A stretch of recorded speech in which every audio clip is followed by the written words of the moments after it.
What we got here, boss? Going to change out some electrolytic capacitors, and we'll talk a little bit about that. This is perfect for me. Yeah. The email marketing is also the most effective marketing that there is. It always has been. People open their emails. I like it.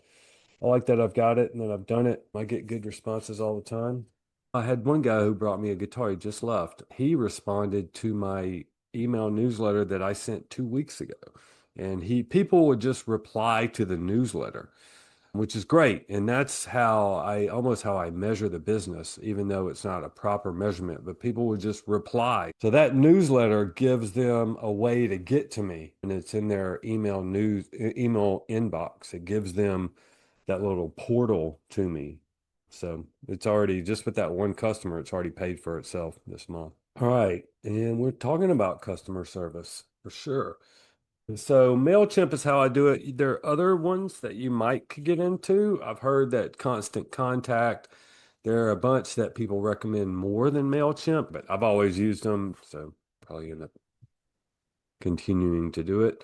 Customer service. So if you're a new student, I think it's going to be really helpful. If you're an old student, chime in. And if you've got some customer service tips or tricks that you've learned, stuff that's been working for you, let us know. But if not, I'm going to give you a very efficient look at customer service. If you had never done this business before, you may be wondering, like, how am I going to accomplish this? What's going to actually happen when people show up at my house? How am I going to accomplish the business as far as the flow of people? What am I going to say to people? How am I going to represent myself? Anyway, so I hope to unpack all that in this. And I think it's really valuable to talk about this sort of thing before it happens. This is kind of like role playing before something happens, before you have customers over to your house. Do something for your business every single day. I worked in my business today. I did a fret dressing, I did a nut replacement, I did like another setup.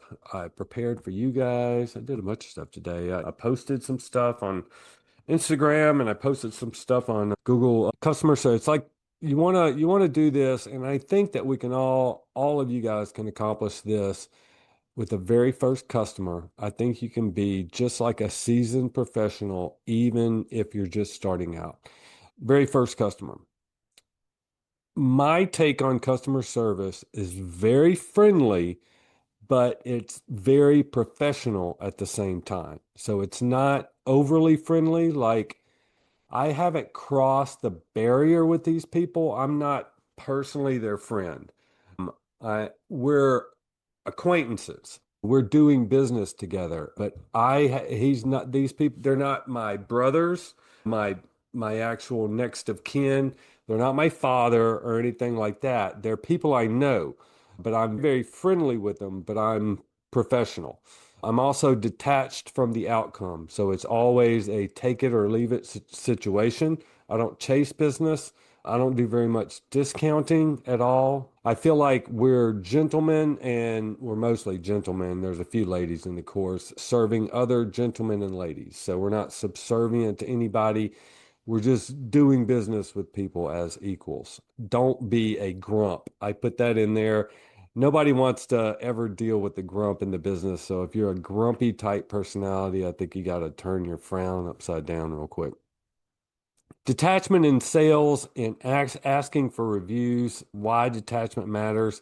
Don't chase people. You want to guide people. Customers can sense your desperation.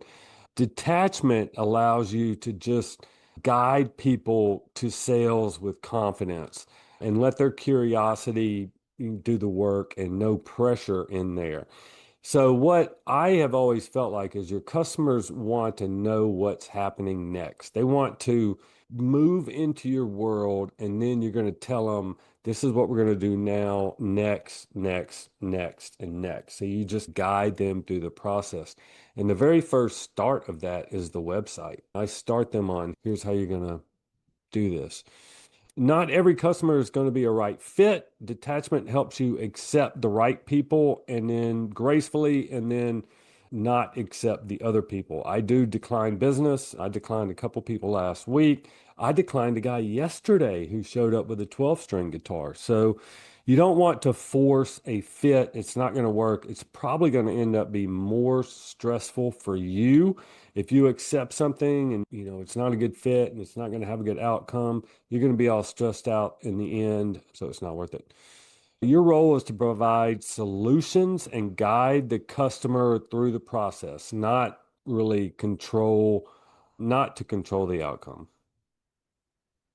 Detachment when asking for reviews, ask without fear. Don't have fear. Don't worry about rejection or negative comments. But that being said, I wouldn't necessarily ask somebody for a review if they're not happy whenever they leave your house. Don't take it personally. Not every customer is going to leave a review. Some people may give you negative feedback, but if they do, use it as data, not as a personal attack. Be consistent, not attached. Make requesting reviews a normal part of your process. Customer service is always going to start with either a question or a statement. I think most of your the only statements are going to come from your previous customers who are going to use you again. Most of all of your customer service is going to start with a question. Hey, I've got a Strat and it's buzzing. Can I bring it in? Hey, I've got a 12-string acoustic. The neck seems to be a little warped. Do you think you can fix that? I've got to look at it first. When would you like to come in? Or, hey, Eric, this one guy who just showed up, can I come by with this new guitar? He bought a new Made in Mexico Stratocaster. He wants it set up, doesn't play that well. And then your response. So each one of your communications is guiding them through the process. Your response, and the next step is for them to drop off the guitar. Yes, I'm happy to help with this. It's going to be $89 for that. When would you like to stop by? And that when would you like to stop by, that's leading them to the next step, which is actually setting a time. Yes, I'm happy to help. Please let me know what time works for you. I am available from 9 until 11. I'm going to start, I've started this where I'm going to tell people ideally you would show up sometime between 9 and 12. I want to receive everybody in the AM. So you always want to guide them to the very next step. Don't leave the conversation just stuck. Make sure you leave it in their ballpark. Make a note of the time whenever they set, and make sure you're going to have a good first impression. Make sure you're dressed and you're not running around with your hair poking out in 3 different ways. Just waking up. If this is the beginning of your business, dress up. Make yourself look nice. Show up with something to write with. Make sure that you're in the mood to do some business. I have my Amazon pad, my yellow and white Amazon pad that I use to take down important information. That sits right next to the front door, and I bought a bunch of cheap pencils, so I don't ever run out of pencils anymore. And I make sure my place stays pretty clean. And I've got a carpet for them to put their guitars on, so it's a little bit soft. I find this is very helpful. I open the door when I know people are walking up, and I usually ask them to tell me when they get here. So I'm expecting them. I'm open the door, I kind of wave to them, and I smile. And I really like doing that. Now, when people come, that's when people drop off. When people come and pick up, it's a little bit different. They know exactly where to go.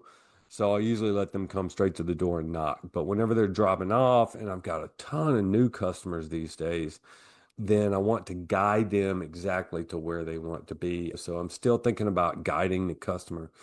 And they have to walk to the back of my place these days. So it's a little more like instructions that I have to give. But do try to anticipate their arrival. I think it makes them feel really comfortable. They're probably like they're getting their guitar set up. It would feel more normal if they were going to like a guitar shop in a strip mall or something like that, or a store. Instead, they're coming to my house. They're feeling a little bit different about things. So I want to give them that extra little bit of welcome whenever they come in. Treat them with respect, smile, how are you? They do put food on your table, and it's going to be their first impression of you. And it could be the difference between a big tip or a review in the end. So don't be grumpy, don't have a frowny face. Usher them in about 2 feet into the front door. There's a carpet, and I say, well, you can put down your guitar right here. open up the gig bag with them standing there and then maybe a little bit of small talk. Like I always compliment the guitar whenever I open up the case. Hey, that's awesome. I may remember what's going on from the email. Sometimes I don't, but most times I'll just say, so we're just going to do a setup with this guitar, or go ahead and tell me what we're going to do.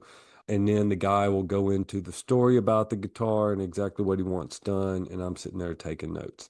My notes are the make and model, the service to be performed, any special notes that I have. If I've asked the customer, is anything bothering you or whatever, whether or not the strings are included, his name, phone number, and email. Most times I don't even get the email, but I will get a name and a phone number.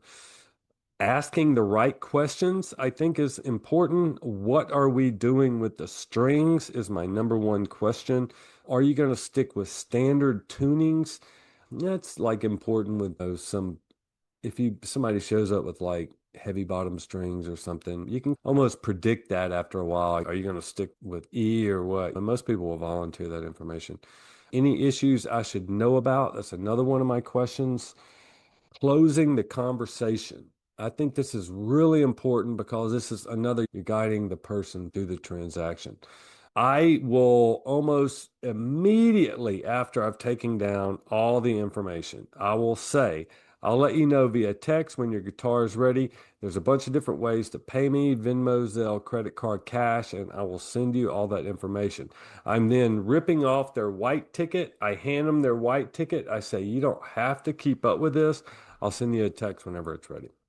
And then I'm looking at the door. Sometimes I even use my hand to like usher at the door. And at that point, they know I've finished it and I'm like, we're done and they're ready to go. And they're relieved.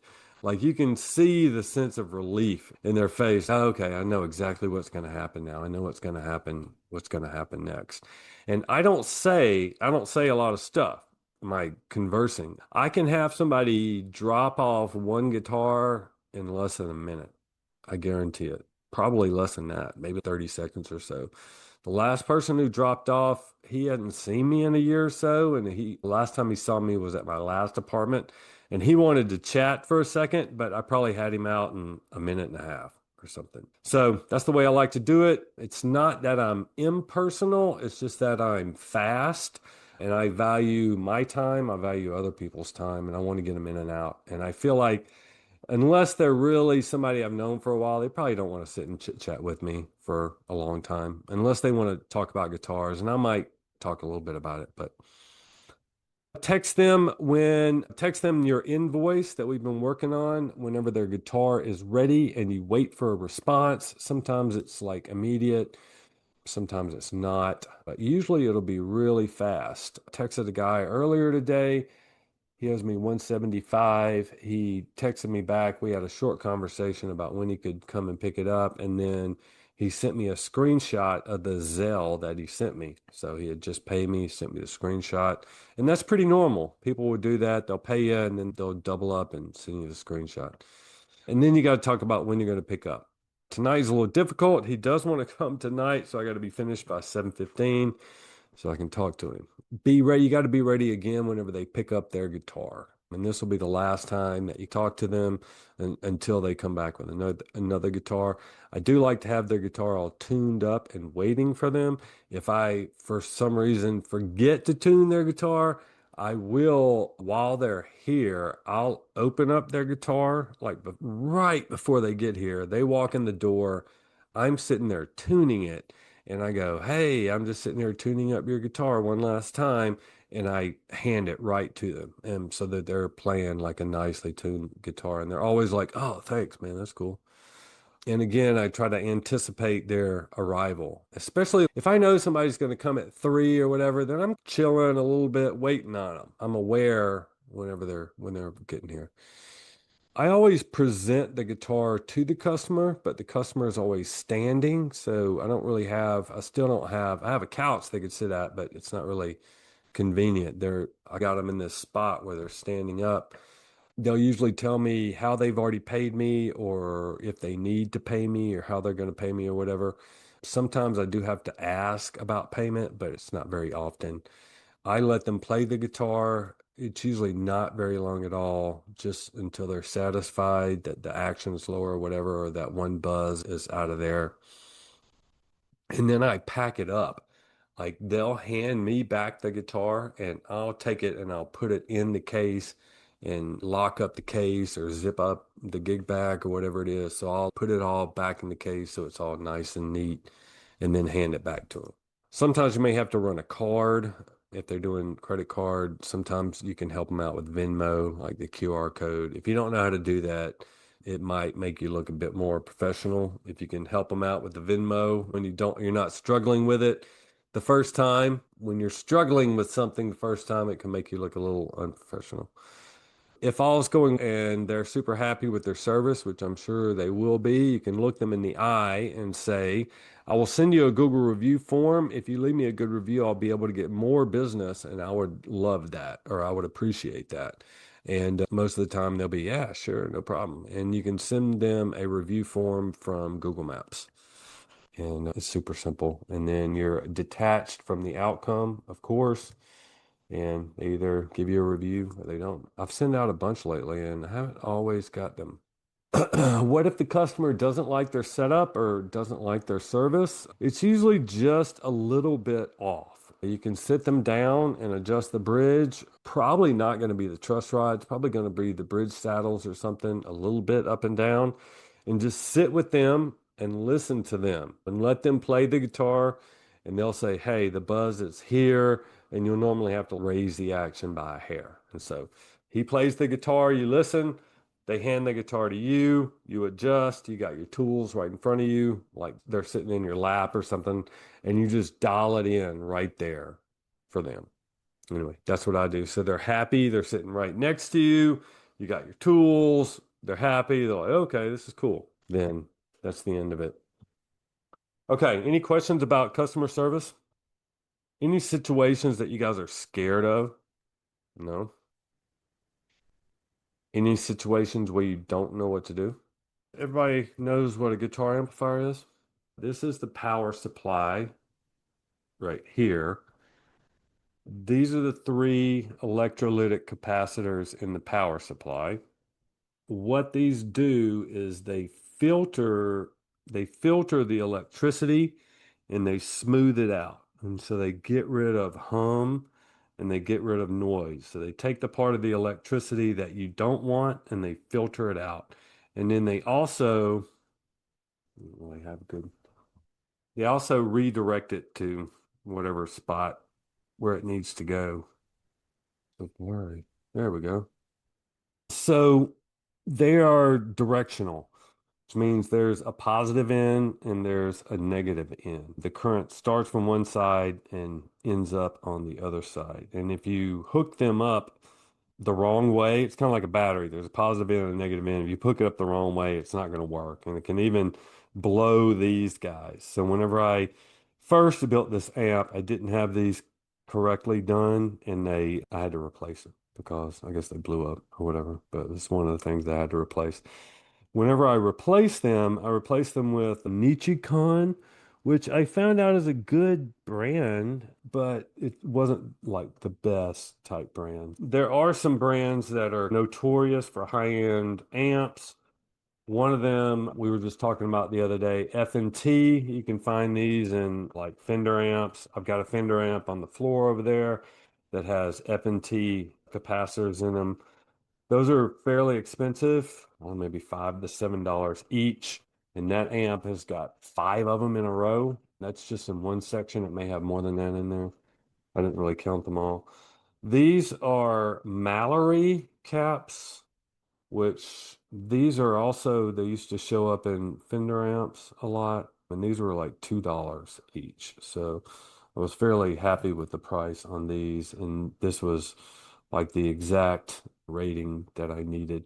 But these also have values too. So these are 22 UF 350 volt. It would be okay if I used a larger volt. I could use a 400 volt or a 500 volt, but the 22 UF is important. I've got three here, and then I've got one over here. The amp is divided into This amp is really simple. It's two different parts. This is the power supply right here. So this is where the real dangerous stuff is. It's not now because it's not plugged up. And then this is the signal chain right here. This is where all the potentiometers are, and this is where there's more capacitors in here. It's two big electrolytic capacitors here. I'm going to replace those next. I don't have those components right now. And then I've got some other like different capacitors. I'm going to see what happens tonight, but I might end up upgrading like all of this stuff. I've also got some new, these are, I don't really like these ceramic tube sockets. So I've got some upgrades. These are the really nice Belton tube sockets. So I'm going to use these instead of those, which I think that could be part of my humming problem as well. Okay, so soldering is, for some people, it's like a mystery. And for me, it was a mystery. On the electronics and soldering website, or the nuts and bolts website, I forget what it's actually called. This is my favorite one. It's about 65 bucks. It'll last you for several years, so it'll pay for itself a million times over. You got to keep this kind of moist. I keep mine somewhere in between 4.5 and 5. This stuff is the bomb. It's the 0.8 millimeter. It melts super easily. The whole deal with soldering is, number one, each item needs to be tinned. So it has to have a little bit of this stuff on the outside of it. Once it has each item that you're going to solder, once it has a little bit of this stuff on the outside of it, then all you got to do is touch both components together, heat them up, add a little bit more solder, and it's really easy. One major thing that needs to happen is that both components need to be hot together. Side at 4.5, it's pretty easy to remove just about any solder. Pretty formidable weapon. On this type of capacitor, you can see it has these little negative symbols. So this tab right here, that's the negative side of it. And the negative side was attached to there. It's each one of them are, they're all going in the same direction. So in this new one, it's going in that direction right there. It means it's going in the direction of the negative. You can even see the negative is pointing that way. So that's going to be the negative. That's going to be the positive. So this has to go back that way. And then I've also got these other two deals that have got to go there too.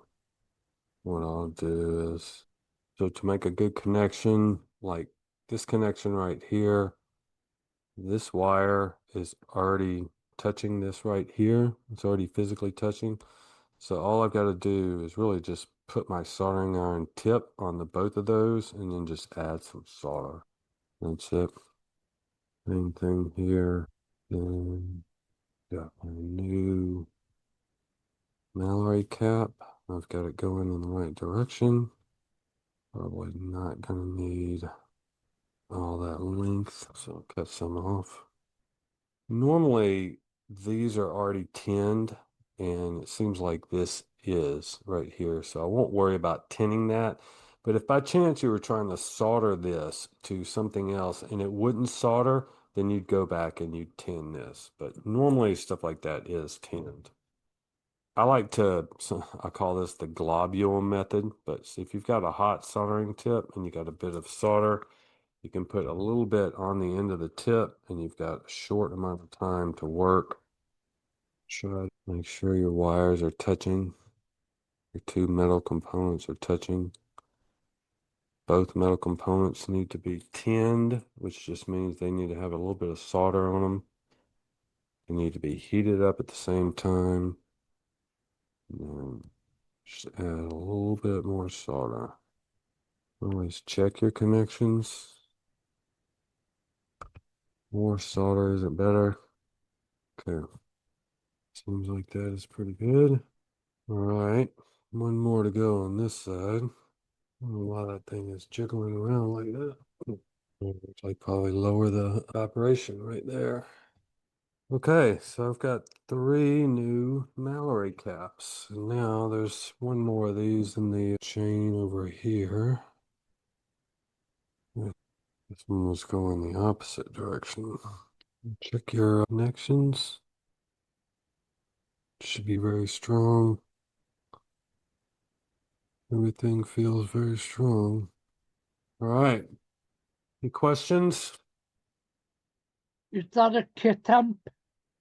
It is a kit amp, but the guy who made it doesn't make them anymore. But his website is still up. It's been a lot of fun, and I've been reading the instructions over and over again, and I've got way more respect for this thing than I used to. Anyway, I'm gonna try to do a good job retrofitting it with some good stuff so it'll sound really good. So maybe I won't want to buy another kit amp to work on, but I'm sure I will anyway. Next week we'll go probably a little bit more some physical skills, like maybe more soldering or setups or something. But then also we'll be doing some more of the business preparation type stuff, getting marketing and websites and all that sort of stuff. So it's going to be like hybrid type stuff to satisfy the people who want to see stuff and the people who want to learn stuff at the same time. Any questions? Okay, I'll see you guys next week. Y'all take it easy.